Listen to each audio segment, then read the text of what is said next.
welcome back to Rating the List, where we review, discuss, reimagine popular movie lists objectively. We are your hosts. I am Jerry. And I'm Brad. And in this episode, we're going to be exploring number 90 from AFI's 100 Years, 100 Passions, the 100 Top Love Stories of All Time. Yeah, so number 90 is The Bridges of Madison County, which was released in 1995, directed by Clint Eastwood, and starring Clint Eastwood and Meryl Streep.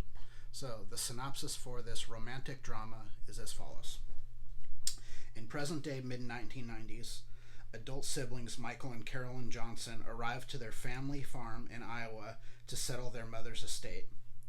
They are shocked to learn their mother, Francesca, played by Meryl Streep, has requested to be cremated and have her ashes scattered from the Roseman-covered bridge, rather than be buried next to their father at the family burial plot.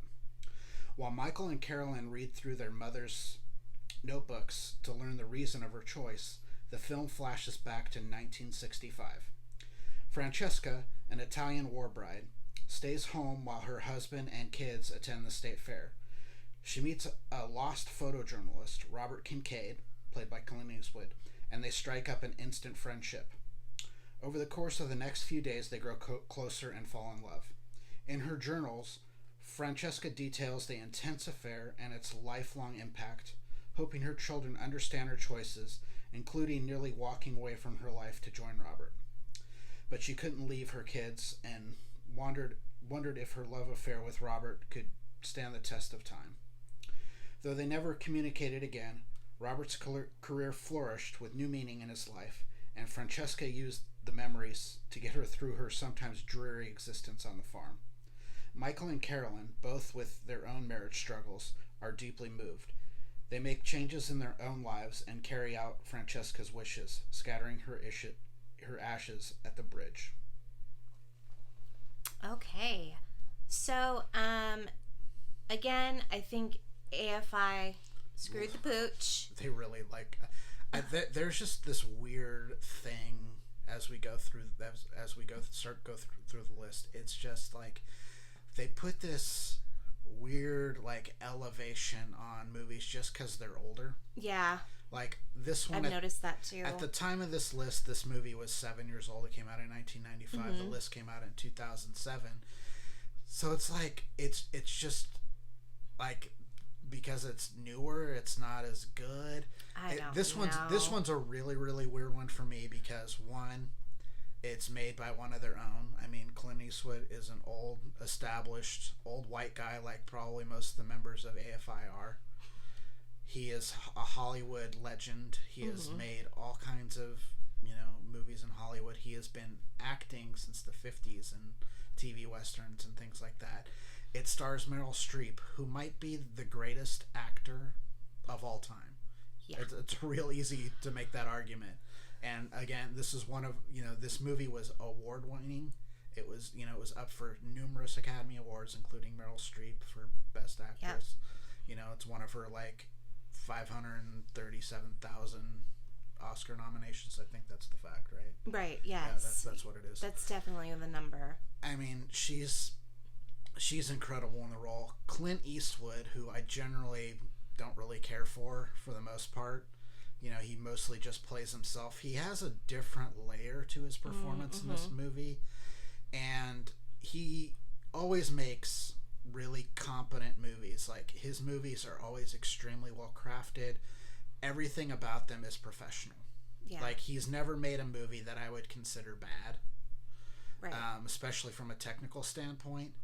However, he's made 2 movies that I would say are masterpieces: The Unforgiven and The Bridges of Madison County. This movie is spectacular. So, first of all, this movie should be way farther down the list. Second of all, just the realness of this movie. Like, you really feel like this could be a story in someone's life. Like, it's very down to earth. She makes a hard choice that I think a lot of women probably have made in their lifetime, and especially women from her time. Yeah. So, she's married to a good man. Yeah, he's not a horrible person. But, there's also, you see a few scenes with them early on, and it's really clear that for him, what marriage is, it's not a, it's not passion. It's not passion right. and a deep kind of romantic love affair. This is more of a, we're working the farm, we're partners, and, you've got your chores and I have mine, and, it's based on more of a mutual respect than it seems to be for anything else. And, we also don't know, they met in Italy during, presumably World War II at this point, because they're, the kids are teenagers, so it would have been in World War II. Mm-hmm. So I'm guessing they probably met in the early 40s. Who knows what kind of promises he made to her, you know what I mean? Like, she was looking for, a way out of Italy. Well, he was military, correct? Right, he was in the war. And so he was in the war, and she was like, oh, look, an American. Right. And thought that she would be living the American dream, and she came. And in some ways, you could argue that, that what he has is he truly believes is the American dream. Right. He's got his own farm. It seems to be doing kids, a wife. Seems to be doing well. They don't seem to be in any kind of financial distress. They have all the things that, especially like in that time period that, people would want. But she clearly wants something more. And she doesn't really even know what it is until she meets this man who reignites something in her that she probably hasn't felt since around the time that she met her husband in Italy. Right, and he is full of stories. He's really lived a life. He's traveled. He's experienced different cultures. He's experienced people. So she's just enthralled with his stories of where he's been and what he's done. And he's actually been in her hometown, and they talk about this cafe that, so he's not just like giving her a line. Like, he's clearly been to this particular small town. I forget exactly where it was. Somewhere in, I can't remember the name. I want to say it was somewhere in outside of Florence or something like that. I don't remember. A real small town, but he could, he clearly, knew this cafe near this train station, and she was just enamored by the fact that, he just decided, he saw things and he decided I'm just going to hop off the train and stay a couple days. Yeah, right. That's kind of the life that he lives is, he's a photojournalist, so he's gone all over the world, and they fall into this, it's not like this thing that just happens overnight. You can see it they fall into it really naturally and really slowly. It's kind of like, to me, the best analogy would be, you put a frog in water and boil the water. Oh God! And the frog never feels it. Okay.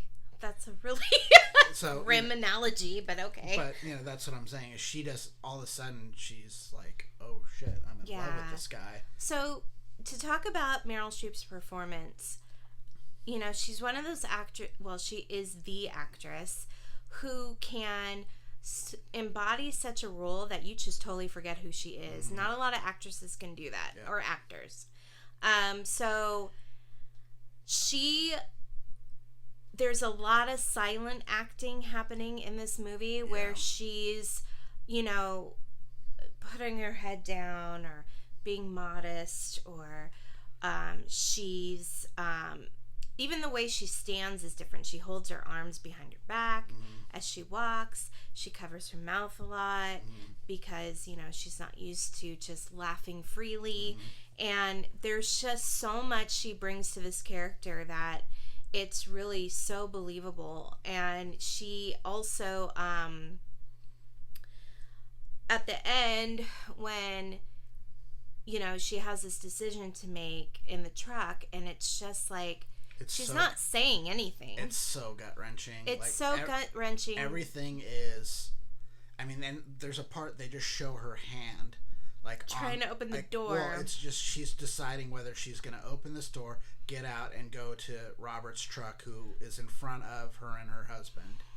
And there's this, the rain, and there's just and then there's a scene where she decides to stay, and he knows it, and he turns, and they keep going straight, and just the torment on her face when he makes that left turn, and she knows she's never going to see him again. Yeah.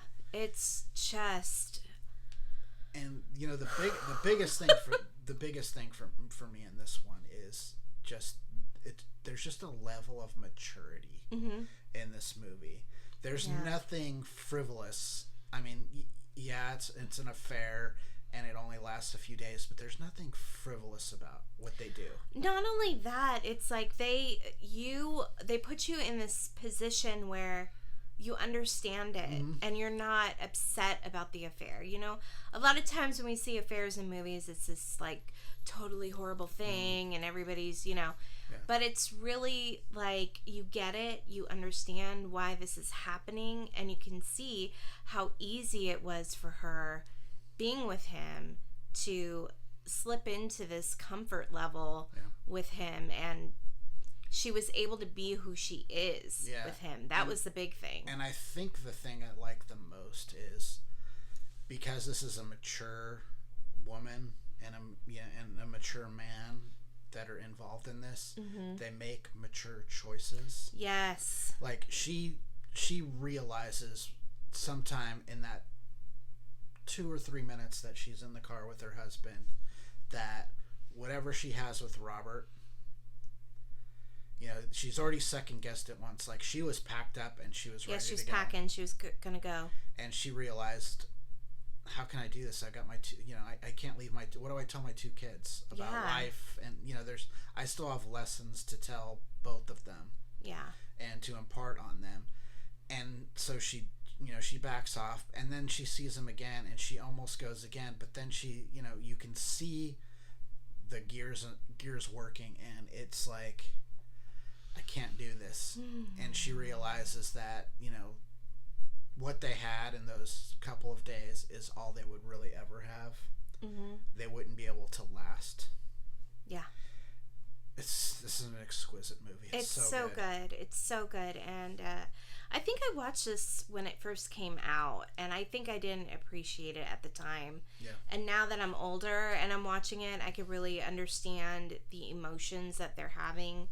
And there's a scene too where they're at the kitchen table and he's just telling her stories and she just laughs, like flips her head back and cracks up. And like, you don't see her doing that with her husband and her family really. Yeah. She's very reserved. And I think that when you're in love with somebody and they let you be who you are, that's hard to step away from. So I think that was her hesitation. Yeah, I agree. Yeah. All right. So, based on our scoring methodology, I gave it an 88. Jerry also gave it an 88. Therefore, the list gave it an 88. So this one is going to end up extremely high on our list. This is I'm pretty sure this is going to get flip-flop. This is probably top 10. Yeah, for sure. Especially like before we add anything to the list of stuff we've seen, just like re-rating the 100 that are on this list. This is probably going to be really, really, really high up there. It's going to be high, like with Dirty Dancing. Yep. Yeah. All right. So, again, really great movie. Way too low on the list. Yes. Where it's at. Yeah, not a whole lot more to say about this other than if you've never seen this movie, absolutely check it out. For sure. It's currently on HBO Max. Yep. Really, really fantastic film, and you will not be disappointed watching it. Okay. So please like and subscribe if you want to continue this journey with us. Please do. We've got 90 more movies to go. Yeah. It's gonna be a while. We got a long journey. We do have a long journey to go. Like and subscribe. You can also send us an email or put something in the comments. You can email us at ratingthelist@gmail.com. Until next time, I'm Brad. I'm Jerry. And we're rating the list. All right. We'll see you later. Bye.